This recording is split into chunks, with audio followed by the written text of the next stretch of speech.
अब मैं आपको धार्मिक ध्रुवीकरण के संबंध में 2-3 बातें केवल बताना चाहता हूँ। ये बहुत बड़ा विषय है और बहुत क्रिटिकल विषय है। उसकी पहली बात कि ब्राह्मणों की संख्या 3.5% है। 3.5% लोग ग्राम पंचायत में पंच नहीं चुनवा सकते, सरपंच बनाने का सवाल नहीं। जो गांव का सरपंच नहीं बना सकते वो देश की पंचायत का प्रधानमंत्री बना रहे हैं। कैसे बना रहे? कैसे बना रहे? हिंदू मुसलमान, हिंदू मुसलमान, हिंदू मुसलमान, हिंदू मुसलमान। जब चर्चा हिंदू मुसलमान की हो जाती है, चर्चा केवल मात्र हिंदू मुसलमान की हो जाती है। देखो, एक बहुत खास बात समझा रहा हूं। जब चर्चा हिंदू मुसलमान की हो जाती है, केवल हिंदू मुसलमान की चर्चा हो जाती है, तो एससी एसटी ओबीसी के लोग मुसलमान के साइड में खड़े रह सकते? हो सकते? थोड़ी बहुत जिनको समझ है, एससी एसटी ओबीसी के लोग आरएसएस के समर्थन में नहीं है, भाजपा के समर्थन में नहीं है, मगर जब मामला देश में हिंदू मुसलमान का खड़ा हो जाता है या खड़ा किया जाता है, तो एससी एसटी ओबीसी मुसलमान के समर्थन में खड़ा नहीं हो सकता। रणनीति समझा रहा हूं आरएसएस की। हो गया? एससी एसटी ओबीसी को मुसलमान से अलग कर लिया। पहली बात समझो। फिर जिनको अलग कर दिया उनके दिमाग में डालता है 1000 साल में मुसलमानों की संख्या 10 गुना ज्यादा होगी। किसको कहता है? SC ST OBC. ये सारे एससी एसटी ओबीसी के जो अनपढ़ गवार आधे पढ़े लिखे जो लोग हैं ना, आधे पढ़े लिखे लोग बहुत खतरनाक होते हैं। तो जब उन लोगों के पास ये मामला 1000 साल के बाद मुसलमानों की संख्या 10 गुना ज्यादा होगी और तुम्हारा खात्मा हो जाएगा, हमारे लोगों बोलते हैं। तो हमारे 10 ऐसा होगा? हमारा आदमी चिंता में पड़ जाता है, क्योंकि वो कुछ ज्यादा तो है नहीं कि क्या होगा कि नहीं होगा। फिर वो भूखमरी को भूल जाता है। मुसलमान ही हमारा, अपनी भूखमरी को भूल जाता है। नहीं, मुसलमान ही हमारा दुश्मन है। मुसलमान भारत का राष्ट्रपति नहीं है, मुसलमान के पास कोई सत्ता नहीं है, मुसलमान के कोई मेंबर पार्लियामेंट नहीं, मुसलमान के कोई एमएलए नहीं, मुसलमान के कोई मंत्री नहीं, मुसलमान के पास पावर नहीं। मुसलमान, मैं देहात का रहने वाला हूं, मुसलमान गांव में आते हैं, मरे हुए जानवरों की हड्डियां इकट्ठा करते हैं, फिर शहर में ले जाकर उसको बेचते हैं, फिर अपने बाल बच्चों का पालन पोषण करते हैं। ठीक है, ये मैं देखी हुई बात है, मैं देहात का रहने वाला हूं। हमारे लोगों को ये बात समझ में नहीं आती। नहीं, 10 गुना ज्यादा, 1000 साल। अबे तू रहेगा ही नहीं, अभी 25 साल के बाद तेरी हड्डी रहने वाली नहीं है। 1000 साल की बात की चिंता कर रहा था। अब वो जो ब्राह्मण उसको समझा रहा है, उसको मालूम है ये 10 साल का आगे नहीं सोच सकता, साला 1000 साल का आगे कहां से सोचेगा? जो हम बताएंगे वही मानना होगा।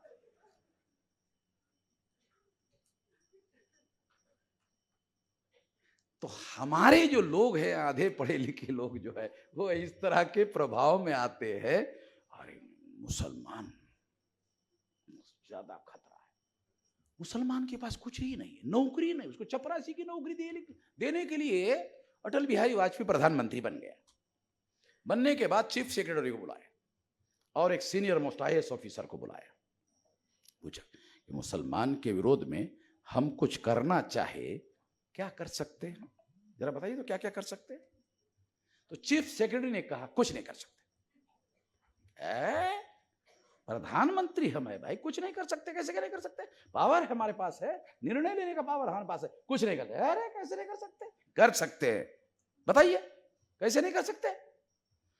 देखो, कांग्रेस ने मुसलमानों को 2-2.5%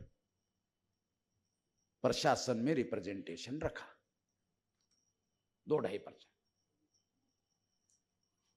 कैसे नहीं कर सकते? यानी 2-2.5% रखा कांग्रेस ने। इससे नीचे ले जाना है, हाँ ले जा सकते हैं। अटल बिहारी, हाँ ले जा सकते हैं। अच्छा, फिर जो मिडल ईस्ट से तेल लाना है, बताओ कैसे लाएंगे? मिडल ईस्ट जो है, गल्फ कंट्री है, वहां मुसलमानों के देश है और तेल वहीं पर है और वहीं से तेल लाना है।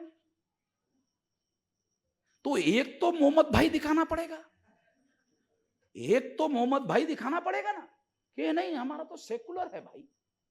तुम चाहे दुनिया का साला हिंदू मुसलमान करते रहो, मगर सरकार तो सेकुलर है, दिखाना पड़ेगा। तब तो वो सरकार जो है तुम लोगों को तेल देगी। तो अटल बिहारी, हाँ साला तेल मामला है, तेल का मामला है। अटल बिहारी की स्टाइल है ना, हाँ तेल का मामला है। तो मिडिल ईस्ट के कंट्री के लोगों को 2-2.5% मुसलमान तो दिखाना पड़ेगा ना, तब तो तेल देगा। फिर तुम कंसेशन से मांगते हो, भारत सरकार मुसलमानों को गाली देते हो मगर कंसेशन से तेल मांगते हो, और वो मिडिल ईस्ट के देश कंसेशन से भारत को तेल देते हैं।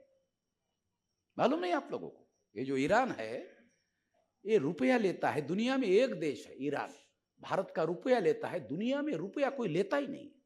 इतना महान करेंसी है भारत का। भारत की जो करेंसी है रुपया, एक नेपाल लेता है और दूसरा ईरान लेता है। तो नेपाल कितना बड़ा कंट्री मालूम है ना आप लोगों को?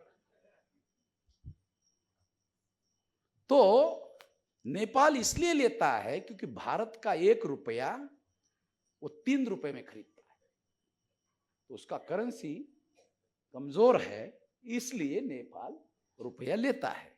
ईरान जो है रुपया लेता है, और ईरान के अलावा कोई दुनिया में रुपया लेता नहीं है। इवन रशिया जो बहुत बड़ा मित्र है भारत का, वो कभी रुपये में एक्सचेंज नहीं करता। तो इसलिए भारत की जो करेंसी है उस हिसाब से देखा जाए तो जो मिडिल ईस्ट की कंट्री है वो डॉलर के बगैर तेल देते नहीं है, और वहां की जो करेंसी है वो करेंसी डॉलर से ज्यादा महंगी है। कितने लोगों को पता है? मिडिल ईस्ट कंट्री में एक देश है, उसके 1 रुपए की कीमत भारत के रुपए में 200 रुपए है, अमेरिका के डॉलर से 2 गुना से ज्यादा है।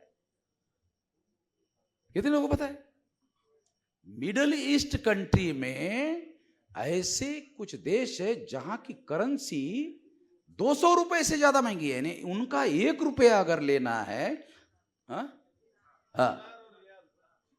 200 रुपए देने पड़ते, इतनी महंगी है।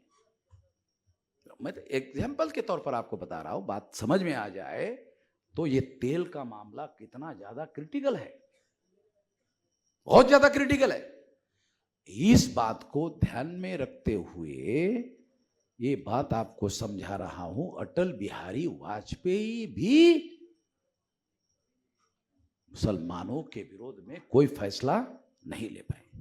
इवन नरेंद्र मोदी आया, गाय के नाम पर आया, गौ माता के नाम पर आया, और गौ माता का 19% एक्सपोर्ट बढ़ गया,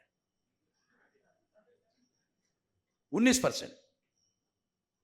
यानी गौ माता का जो मांस है वो अमेरिका और यूरोप में 19% बढ़ गया, ज्यादा।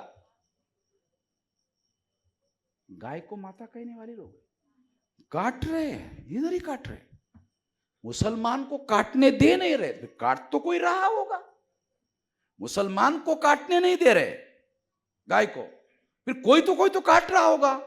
तो अल अंसार नाम का कारखाना है बेंगलोर में,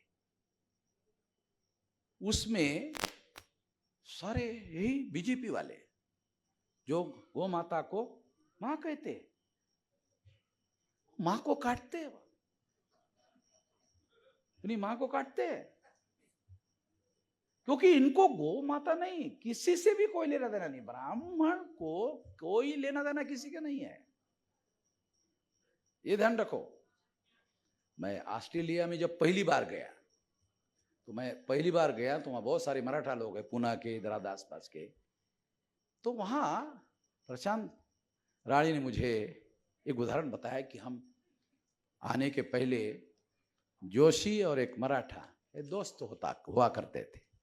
तो अंग्रेजी के यहाँ कार्यक्रम था, वहां गए तो वहां बफे सिस्टम, अंग्रेजों का बफे सिस्टम होता है, लाइन लगाकर।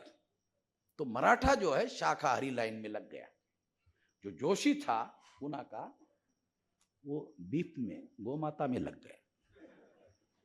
तो ये मराठा जो है, अबे जोशी, अबे कहाँ है बे तू, है कहाँ है? बोलते मैं इधर हूं। अबे गलत जगह लग गया, उधर वो बीफ है, गौ माता का है, इसीलिए लग गया।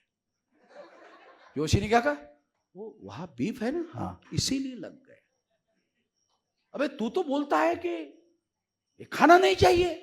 बोलते महाराष्ट्र में बोलता था, इधर ऑस्ट्रेलिया है, तेरे को समझ में नहीं आता था, लेकिन क्या करे, महाराष्ट्र में बोलता था, ये ऑस्ट्रेलिया है, इधर यही। तू आना है तो तू भी आ जा। तो ये जो जितने विदेश में यहां से गए, बोलते गौ माता या तो पाकिस्तान की चाहिए या तो भारत की चाहिए, खाने में तभी मजा आता है। तो एक्सपोर्ट इसीलिए बढ़ रहा है कि ये इधर के जो उधर गए हुए हैं ना, वो इस वजह से बढ़ रहा है। इसके अलावा खाते बकरी, साले मजा है नहीं आता। अमेरिका में, यूरोप में ये जो लोग ये बकरी गया है, गौ माता के जब मजा नहीं आता, ये यहाँ के लोगों का खाते हैं। इस तरह से ये जो लोग हैं, इनको कोई किसी चीज से लेना देना नहीं है, अपने वर्चस्व से लेना देना है। तो ये जो हिंदू मुसलमान का मामला है, इससे 3.5% ब्राह्मण के समर्थन में SC ST OBC, अब SC ST OBC की संख्या कितनी, SC ST की 22.5 और OBC की 52, हो गया 74.5%, 74.5%। तो जब हिंदू मुसलमान का मामला खड़ा हो जाता है, तो SC ST OBC ये जो है ना, SC का अकाउंट ब्राह्मण के अकाउंट में जमा हो जाता है, क्योंकि हिंदू हो जाता है तो वो ब्राह्मण के अकाउंट में जमा हो जाता है। SC के अकाउंट ब्राह्मण के अकाउंट में जमा, ST ब्राह्मण के अकाउंट में जमा, OBC ब्राह्मण के अकाउंट में जमा। तो SC ST OBC का जो 74.5% संख्या है, वो क्या होता है, 0, यानी उनका हो जाता है 0 और ब्राह्मण का अकाउंट हो जाता है 80%। तो अल्पसंख्य ब्राह्मण बहुसंख्य बनाने के लिए हिंदू मुसलमान हिंदू मुसलमान हिंदू मुसलमान हिंदू मुसलमान ये थ्योरी चलाता है, और इस थ्योरी का प्रचार मीडिया के द्वारा करता रहता है, और इस तरह से अपना प्रभाव बहुसंख्यांक लोगों के द्वारा निर्माण करता है, और निर्माण करके अपना काम चलाता है, और इस तरह से ये धार्मिक ध्रुवीकरण से अपना वर्चस्व स्थापित करता है। हिंदू मुसलमान के थ्योरी से एक बार भारत का विभाजन हुआ 14 अगस्त 47 को। अभी क्या मकसद है उनका, अभी क्या उनको मुसलमानों को कोई देश देना चाहते हैं क्या? मुसलमानों को देश देने के लिए विभाजन का मामला नहीं खड़ा कर रहे। ये विभाजन हो सकता है तो ब्राह्मण के नियंत्रण में, भौगोलिक क्षेत्र अपने नियंत्रण में लेने के लिए ब्राह्मण भारत का विभाजन करना चाहता है, क्योंकि उनको मालूम हो गया है 25-50 साल के अंतराल में, 25-50 साल के अंतराल में ये विभाजन, ये अगर हम विभाजन नहीं करते हैं तो ब्राह्मणों का फ्यूचर बहुत ज्यादा खराब है। ऐसा ब्राह्मण सोचते हैं। ये हमारा कोई फ्यूचर नहीं। तो हमें इसी देश के अंदर, क्योंकि दुनिया में कोई लेने वाला नहीं, उनको लेगा है? ब्राह्मण को कोई लेगा? ब्राह्मण खुद बोलते हम कहां जाए, हमको तो पता ही नहीं हम कहां से आए। उनको मालूम है कहां से आए, मगर जहां से आए उनको वो गए। भागवत का फोटो मैंने देखा, वहां जाके आए, वहां जाके आए, फोटो देखा मैंने, पूछा होगा आए क्या वहां आए क्या? तो जमीन ज्यादा नहीं है, यहां जमीन नहीं है ज्यादा, और वो भी टेकड़िया है, टेकड़ी पहाड़ी, कोई फसल प्लेन एरिया जैसे गंगा वैसे ना वह है नहीं यूरेशिया। तो वहां जाने का कोई मतलब नहीं है। मगर मोहन भागवत जाके आया, मैंने 5 जनवरी में फोटो देखा, अरे जिसका पेपर निकलता है। तो इस तरह से ये लोग जो है भारत का विभाजन करना चाहते हैं। वो कौन सा?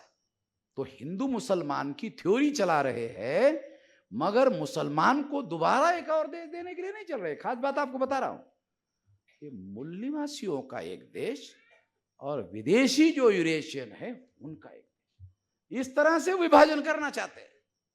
तो मैं ब्राह्मणों को या यूरेशियन लोगों को चेतावनी देता हूं कि उस समय तो आपने कर लिया, 1 इंच नहीं जाने देंगे। अभी मैदान में हम, अभी सरदार जी भी मेरे साथ में है। सो निहाल, सत श्री अकाल। तलवार है कि नहीं? हाय हाय हाय। तो इसलिए, क्योंकि बोले सो निहाल तभी मजा आता है जब ऐसा हो जाए तो हमारे पंजाब के साथी आते हैं ना, तो अरे दुखी कर दिया है मुझे। सरदार जी मुझे कृपान चाहिए, कृपान। चलो ठीक है, ठीक, कोई बात नहीं, वो मैं अभी हम लोग बातचीत करेंगे, कृपान ले आएंगे। अरे तो छोटा दिखाने के लिए है, वो दिखाने के लिए नहीं, कृपा करने के लिए वो कृपा करने के लिए कृपान होता है। तो इसलिए मैं आपको एक मौलिक बात समझा रहा हूं, वो देश का विभाजन के योजना पर काम कर रहे हैं, मगर वो हिंदू के विरोध में मुसलमान को देना नहीं चाहते। वो मूल निवासी वर्सेस यूरेशिया वालों के लिए इसी देश में अपनी जमीन तैयार करना चाहते हैं। और इसीलिए इसी हिसाब से कांग्रेस ने और बीजेपी ने मिलकर उत्तर प्रदेश में उत्तराखंड बनाया। तो जब उनको मालूम हो गया एसपी जाएगी तो बीएसपी आएगी, बीएसपी जाएगी तो एसपी आएगी, जब उनको मालूम हो गया तब उन्होंने उत्तराखंड बनाया। उत्तराखंड में तब से या तो ब्राह्मण, लगभग ब्राह्मण मुख्यमंत्री बनता है। तो उन्होंने भविष्य की रणनीति को ध्यान में रखते हुए ये सारी बातें की हुई है। ये बात दिखाई देती है, ये बात हमको समझकर चलना होगा, और हमको अपने देश की रक्षा करने के लिए 1 इंच भूमि नहीं जाने देंगे। अभी उस समय तो हमारे लोगों को पता नहीं चल रहा था ना, तो अभी नहीं जाने देंगे। ये विभाजन का षड्यंत्र है, मगर मुसलमान को कोई भूमि देने का मामला नहीं है। ये इस तरीके से षड्यंत्र करके देश को तोड़ने का षड्यंत्रकारी मामला है। तो आने वाले समय में हमको इसकी भी तैयारी करनी है। तो जो हिंदू मुसलमान का जो मामला है, ये बहुत भयानक षड्यंत्र का मामला है। इसको हम लोगों को समझना होगा। एक तो वेद, श्रुति, स्मृति, पुराण, रामायण, महाभारत, गीता में हिंदू शब्द ही नहीं, हिंदू संस्कृत भाषा का शब्द नहीं है, हिंदू हिंदी भाषा का शब्द नहीं है, हिंदू भारतीय भाषा का शब्द नहीं है, हिंदू पर्शियन भाषा का शब्द है, ये भारतीय भी नहीं है। दूसरा, ब्राह्मण जिन मुसलमानों को सवेरे उससे लेकर रात तक सोते तक मुसलमान को गाली देते हैं, मुसलमान का ही दिया हुआ शब्द अपने धर्म के लिए स्वीकार करते हैं। गाली देते मुसलमान को, मुसलमान का दिया हुआ ही नाम अपने धर्म के लिए हिंदू स्वीकार करते हैं। क्यों? क्योंकि मैंने ब्राह्मणों को सलाह दिया, अरे भाई आपका ओरिजिनल धर्म ब्राह्मण धर्म है, ब्राह्मण धर्म के नाम पर प्रचार करो करो। हम मानते हैं आप ब्राह्मण धर्मी लोग हो, आप ब्राह्मण धर्म के नाम पर प्रचार करो। उनको साला ब्राह्मण धर्म के नाम पर प्रचार करेंगे तो 3.5% सिंगल आउट हो जाएंगे। 3.5% सिंगल आउट हो जाएंगे। सिंगल आउट समझते हो? ये सिंगल आउट पॉलिटिकल टर्मिनोलॉजी है, इसको समझना होगा कि 3.5% लोगों को हम लोग सेग्रीगेट करके सिंगल आउट करना चाहते हैं। क्यों? क्योंकि इससे वो ग्राम पंचायत का पंच नहीं चुनवा सकता, सरपंच बनाने का सवाल नहीं है, तो देश पर कैसे काबिज होगा? हम अपने रणनीति पर काम कर रहे हैं, वो अपनी रणनीति पर काम कर रहे हैं। क्योंकि उनके पास मीडिया है और SC ST OBC के बीच में झूठ का प्रोपेगेंडा करते हैं। जितने तेजी से करते हैं उतने तेजी से हम अपनी आवाज नहीं पहुंचा पाते और हमारी कोई खबर वो छापते नहीं है। हमारी वो कोई खबर छापते नहीं है। अभी सोशल मीडिया आया तब से हमारी खबरें जो है सारे देश भर में फैलना शुरू हो गया। और कभी कभी तो ये जो सोशल मीडिया में हमारा डोमिनेंट इतना हो जाता है, हम डोमिनेंट हो जाते हैं कि हम सारे जिधर उधर दिखते हैं सोशल मीडिया में। तो हमें आने वाले समय में ये लड़ाई कई तरीके से लड़ना होगा। अगर हम SC ST OBC को कहते हैं कि हम लोग हिंदू नहीं है, तो हमारे बहुत सारे लोग इन्फ्लिक्टेड है, यानी प्रभावित है, प्रदूषित है, प्रभाव में आए हुए है, तो उनकी भी समझ में नहीं आएगी, ये बातें उनकी भी समझ में नहीं आएगी। तो इस बात को मानने के लिए तैयार नहीं होंगे, हमारे अपने लोग मानने के लिए तैयार नहीं होंगे। उनको कहो चलो तुम हिंदू बन जाओ, फिर SC ST OBC के नाम पर रिजर्वेशन तुमको नहीं मिलेगा। अच्छा हाँ, तो अभी हिंदू हो गए ना, तुम SC ST OBC कैसे रह गए? अच्छा चला जाएगा, हाँ चला जाएगा।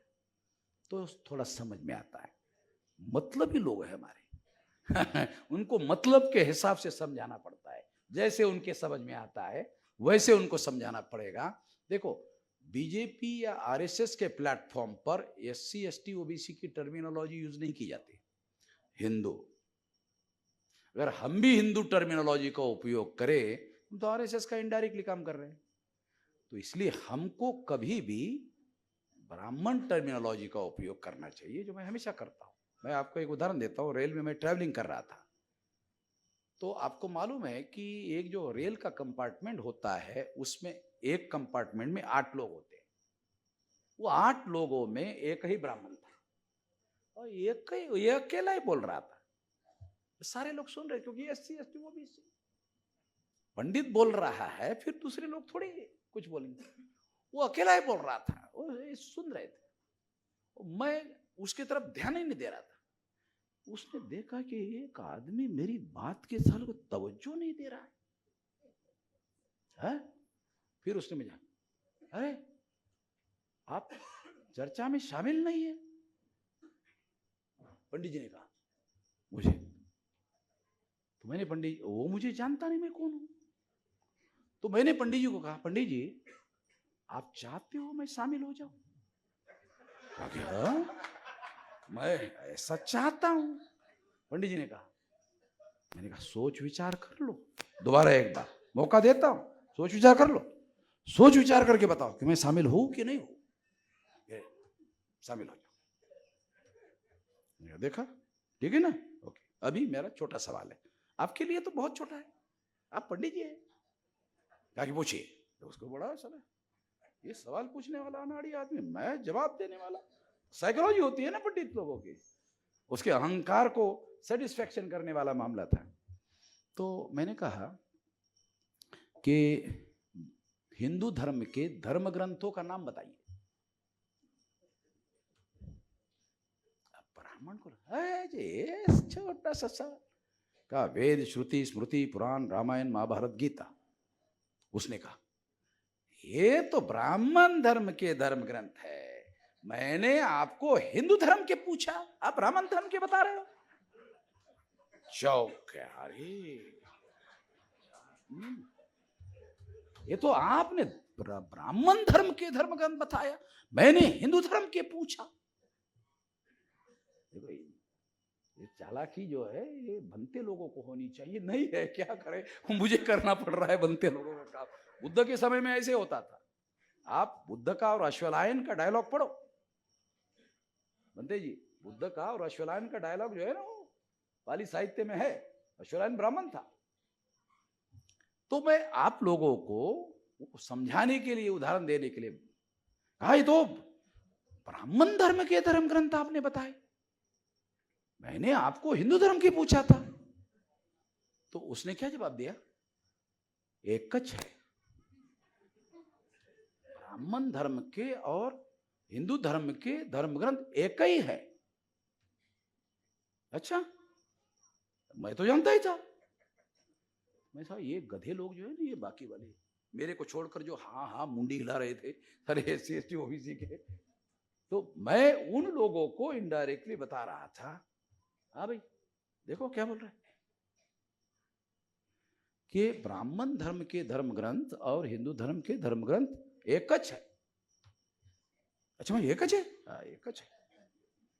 और अगर एक है तो इस धर्म का नाम ब्राह्मण धर्म के नाम से प्रचार में क्यों नहीं ला रहे हो? हिंदू तो मुसलमान का दिया हुआ नाम है, आपका ओरिजिनल नाम तो ब्राह्मण धर्म है, आप ब्राह्मण धर्म के नाम से प्रचार क्यों नहीं कर रहे हो पंडित जी?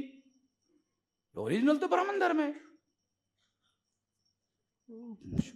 क्या करे, फंस गया वो साला, फंस गया, जाल में फंस गया। लॉजिक होता है, लॉजिक में उनको मालूम नहीं है, वो ज्यादा पढ़ा लिखा नहीं था। मगर पंडित तो यूपी में क्या होता है, यूपी में गधा भी जो ब्राह्मण होता है उसको भी पंडित बोलने का रिवाज है। मैं और RK राम चाय पी रहे थे, तो एक फटे कपड़े पहनकर एक ब्राह्मण जा रहा था, तो RK राम ने आवाज, ए पंडित जी आइए आइए आइए। तो उससे बात की, वो चला गया पंडित। जाने के बाद मैंने RK राम को पूछा, ये विद्वान है? कहे नहीं, तो नहीं, आपने पंडित जी कहा, हमारे महाराष्ट्र में विद्वान जो होता है उसको पंडित कहते हैं। कहा कि नहीं, हमारे यूपी में ब्राह्मण को पंडित कहते हैं। मैंने कहा इसीलिए पंडित जवाहरलाल नेहरू हो गए। मतलब पंडित जवाहरलाल नेहरू वो बैरिस्टर है इसलिए नहीं हुआ, तो ब्राह्मण के घर में पैदा हुआ इसलिए पंडित जवाहरलाल नेहरू हो गए। पहली बार मुझे ज्ञान प्राप्त हो गया यूपी में, वो भी होटल के, वो भी फटे पुराने होटल में ज्ञान प्राप्त हो गया, मालूम ही नहीं था। यानी कैसे ज्ञान कैसे प्राप्त होता है। मैंने कहा पंडित जी ये ब्राह्मण धर्म के नाम से क्यों प्रचार नहीं कर रहे? ये करना चाहिए। खामखा मुसलमानों का दिया हुआ नाम, हिंदू मुसलमान का दिया हुआ नाम, बहुत हमें बुरा लगता है, मुसलमान का दिया हुआ नाम आप स्वीकार कर रहे। परेशान हो गए सर ऐसे से। फिर इतने में गाड़ी रुक गई, झोला था उसके पास, झोला निकाला, जा रहा हूं। अरे मैंने कहो आप तो बोल रहे 2 घंटे के बाद आपका स्टेज, नहीं मुझे एक काम याद आया इसलिए मुझे अभी उतरना जरूरी है। उतर गया। उसको लगा 2 घंटे रहूंगा तो अभी मैं यहां रह नहीं पाऊंगा। मैंने कहा पंडित जी बोला था ना मैंने, सोच समझकर मुझे शामिल कर लेना। आपको बता रहा हूं कि हम लोगों को ये समझना होगा कि ब्राह्मण धर्म के नाम पर जितनी चर्चा चलाओगे संकट में फंस जाएगा। ब्राह्मण अपने को बचाने के लिए हिंदू के नाम पर चर्चा करता है और SC ST OBC के आवरण में अपने को छुपा लेता है। ये चमत्कार यदि 26 जनवरी 1950 को संविधान लागू नहीं होता, हर 21 साल के व्यक्ति को वोट का अधिकार नहीं होता, तो फिर ब्राह्मण को हिंदू मुसलमान की चर्चा करने की जरूरत ही नहीं थी। वो तो जन्म से श्रेष्ठ था। ये तो बाबा साहब अम्बेडकर ने हालात पैदा कर दिया कि हर 21 साल के व्यक्ति को वोट का अधिकार होगा, उसके हिसाब से हम बहुसंख्य हो गए, ब्राह्मण अल्पसंख्य हो गया।